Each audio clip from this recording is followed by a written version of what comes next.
Um dos cursos oferecidos pelo Centro de Capacitação aqui do CDHU é a padaria artesanal. Hoje nós vamos aprender uma deliciosa receita de pão de forma. E quem vai nos ensinar é a Dona Arlete, que tem mais de 50 anos de experiência. Dona Arlete, qual que é essa receita que você separou pra gente hoje? Hoje separamos uma receita muito prática, gostosa, econômica, que é o que o Fundo Social visa realmente para a renda familiar das pessoas. Quais são os ingredientes dessa receita? Então, como é um pão muito prático, são poucos ingredientes e que vão deixar ele uma delícia. Então, são 2 ovos, são 3 copos que equivalem a 720 ml de leite, 1 copo de óleo ou 240 ml, 1 colher de sopa de açúcar, 1 colher de sopa de sal, 2 tabletes de fermento biológico fresco, que é para pão, ou 2 colheres de sopa. E depois que batemos esses ingredientes, nós vamos adicionando farinha até dar o ponto. 1 quilo, 1,2 kg, mais ou menos. Dona Arlete, quais são os cuidados para fazer uma receita? Os cuidados iniciais é a higiene. Sem higiene na cozinha, nós não podemos trabalhar. As mãos com unhas cortadas, bem curtas, sem esmalte, porque pode acarretar um problema nas nossas receitas. A higienização das mãos, lavando muito bem. E quais os utensílios que nós vamos usar para fazer essa receita? Então, utensílios básicos que toda pessoa tem na casa e que ninguém pode deixar de fazer os pães porque não tem. Então, um liquidificador, 1 colher de madeira ou silicone, talheres de vários tamanhos, uma espátula para pão, um rolo também as pessoas têm em casa, um pincel, uma tigela, várias tigelinhas para que se quebre os ovos, se ponham as cascas na mesa e uma peneira, que é importantíssimo peneirar os ingredientes, e para encerrar a forma escolhida para que a pessoa possa ter os pães que irá fazer. E para começar a receita, quais são os primeiros passos? Os primeiros passos nós vamos colocar os ovos no liquidificador, quebrando um de cada vez para que não se tenha surpresas, retirando esta película que é o que dá mau cheiro nas nossas receitas e colocamos o nosso liquidificador inteiro, sem a casca. Então são 2 ovos. Agora nós vamos colocar o leite, que são os 3 copos que a gente já passou a vocês. Adicionamos também o nosso óleo.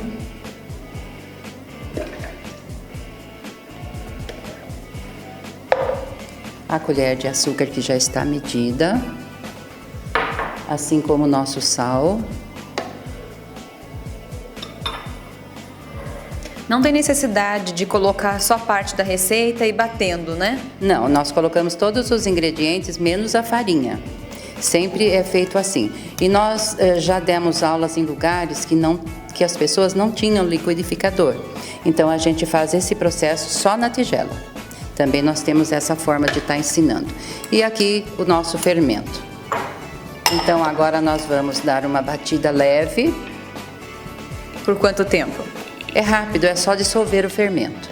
E já que nós estamos na capital da música, nós podemos ter uma batida diferente, você não acha? Eu acho, vamos lá.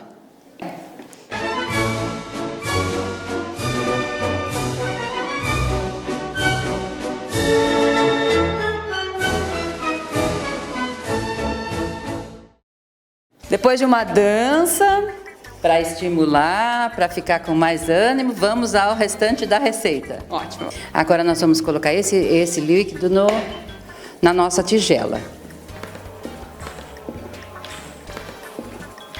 E agora chegou a hora da farinha. Isso, agora nós vamos adicionar a nossa farinha até dar o ponto. E peneirando sempre, porque a farinha, quando ela é peneirada, ela também fica mais leve, porque no supermercado ela fica muito compactada e ela cria uma umidade também, natural dela. Então, são esses pontos que a gente ganha num resultado melhor depois, no final. A gente coloca um pouco, mistura e depois peneira o restante. E agora só misturando até dar o ponto.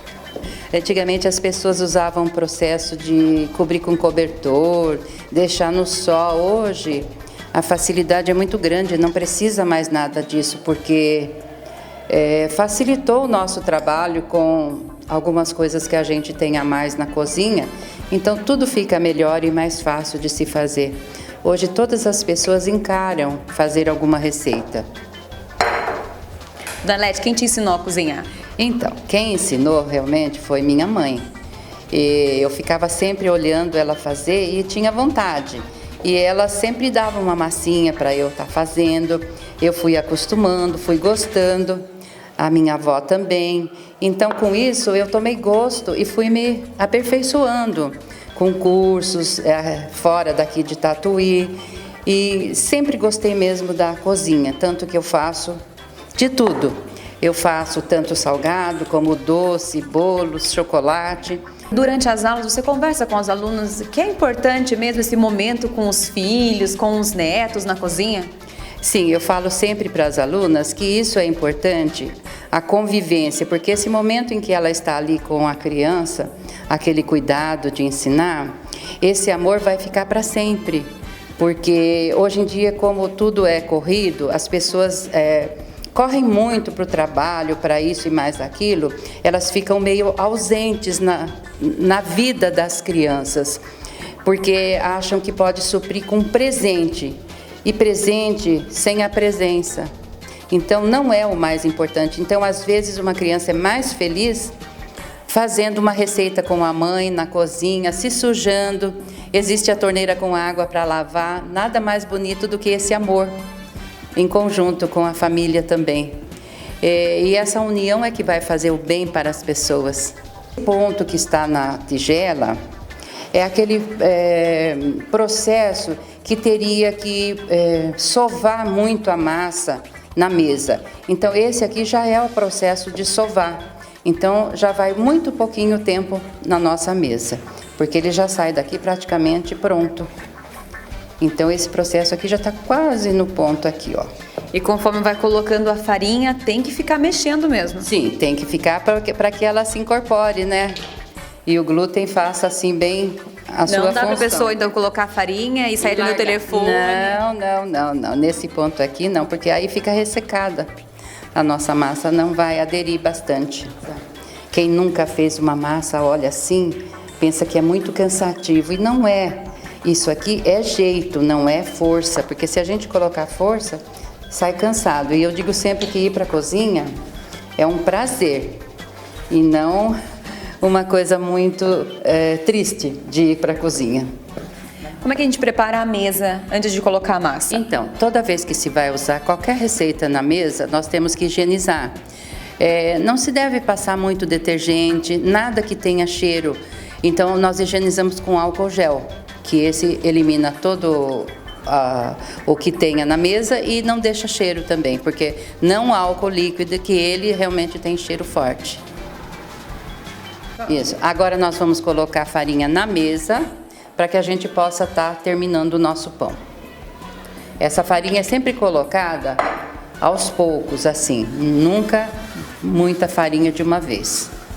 Agora ela vai fazer com que a massa não grude na mesa. Isso. Agora nós vamos colocar aqui. Na realidade, poderia ser mais um pouquinho aqui, ó, tá soltando, mas ainda tá um pouco grudando. Poderia ser um pouquinho mais aqui na nossa tigela, tá? De farinha. Oi, bem, perdão. Quando você for tirar a massa da colher de madeira, nunca use nada de metal, porque você pode fazer algumas ranhuras e esses pedacinhos de madeira vão acabar indo na massa. Então é um perigo muito grande a gente colocar alguma coisa de metal para eliminar. Não tem uma espátula, coloque farinha nas mãos e retire com as mãos. Se a pessoa percebe que a massa ainda não está consistente, ela pode ir acrescentando a farinha? Sim, até dar o ponto certo, que é esse que vocês vão ver aqui agora. Agora vai colocando farinha até dar o nosso ponto certinho aqui, ó. E com uma espátula, e ainda não vou colocar minha mão, só farinha e espátula.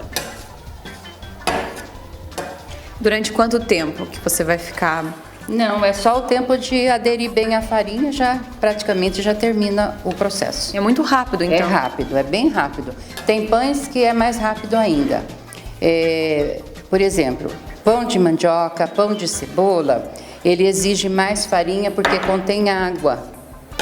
Tem alguns pães que a gente usa um pouco mais de farinha. Tem alguns pães que já são um pouco menos de farinha porque aderem rápido. E a massa já vai se formando, olha. Por que a pessoa não pode jogar direto a farinha aí? Qual que é a diferença? Porque é mais difícil dela aderir. Esses resíduos não se colocam na nossa massa, porque eles ficam secos depois que você manuseia e vai ao forno, ele fica muito seco dentro da massa e você não sabe o que é, e são realmente esses resíduos. Agora é o processo final. Essa forma são os antigos que usavam e foi passando para as pessoas, né? A gente vê o resultado, os olhos das pessoas. É muito bom, é gratificante quando alguém chega e diz: eu nunca havia feito um pão e agora eu consegui. Como foi ontem, a aluna disse. Então isso para mim é mais que tudo, né? Aqui praticamente já está no ponto. Eu vou cortar pelo meio para ter 2 pães, certo?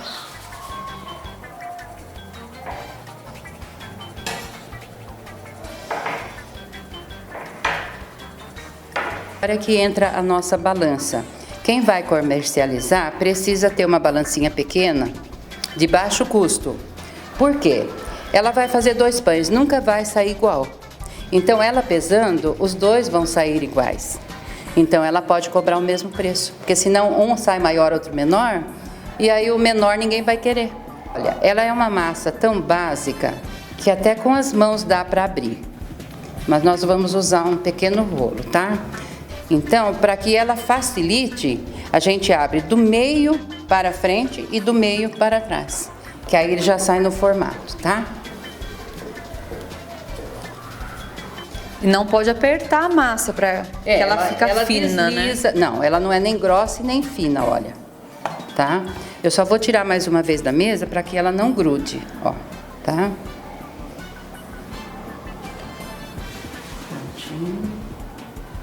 Prontinho, e agora essa abertura final.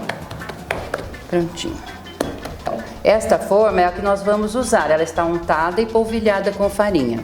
E para que ela fique o formato, essa massa tem que estar condizente com a forma, aqui. Então por isso que eu vou abrir mais um pouquinho só aqui, ó. Mais um bocadinho só. Sempre alisando a massa com carinho para que dê tudo certo. Olha, a gente faz uma dobra assim padrão para que a gente dê o início para enrolar. No começo, sempre firmando bastante para que não fique ar na nossa dobra. Porque se a gente não fizer isso, fica aquele pão embaixo oco. Então, quando você abre, dá a impressão que vai sair voando, porque fica um espaço vazio, né? Então a gente vai enrolando e vai apertando aqui, para que não aconteça isso. Prontinho, esse é o nosso pão. A parte que da emenda sempre fica para baixo, para que ele possa aderir à massa. E agora é a hora de deixar o pão descansando durante quanto tempo? Então, ele até chegar às bordas da forma. Porque se ultrapassar disso, depois no forno ele ainda vai crescer mais um pouco. Então aí fica difícil, porque o pão e toda e qualquer massa tem um tempo de crescimento. Se ultrapassar, depois ele murcha. Nós temos uma massa já crescida, que depois desse estágio, ele vem para esse. As pessoas, se quiserem, podem estar passando gema, pode estar passando óleo em cima com um pincel. Se não quiser passar nada, quando tirar do forno, passe manteiga, porque a manteiga dá uma textura leve e também brilhante, que é como as padarias fazem. Qual que é a temperatura do fogo que nós vamos levar agora no forno? Então, o forno sempre na faixa de 180. Cada pessoa deve conhecer o seu forno, porque às vezes são menos ou mais fortes. Então, se a gente fala um tempo preciso, às vezes passa e às vezes falta. Então, cada pessoa que vai cuidar do seu forno, observar, deixar crescer um pouco na temperatura mais baixa e aumentar um pouquinho para depois dourar, sempre com cuidado. Mas esse tempo ele varia mais ou menos quanto? Ele varia de 20 a 30 minutos, é essa a média, mas não podendo se descuidar. E se perceber que está dourando e não está assado, cobrir com papel alumínio. Essa é uma dica importantíssima para as pessoas, porque ela pode estar cobrindo mesmo que esteja já dourado, mas embaixo ainda não assou direito o suficiente. Então ela pode estar cobrindo com papel alumínio. E qual que é a dica para que às vezes as pessoas acham que o pão fica cru por dentro, mas douradinho por fora? Então, onde elas erraram? Elas erraram justamente na temperatura do forno. Por quê? Primeiro, deixa o forno, não precisa estar super quente, ele apenas precisa estar aquecido para que o impacto do pão com o forno combine. Porque senão ele desenvolve demais, já assa e não assa por dentro. É onde fica aquela parte crua. Darlete, por que é tão importante, assim que tirar ele do forno, já desenformá-lo? Então, porque se a gente deixar o pão na forma, ele vai transpirar e vai umedecer o nosso pão.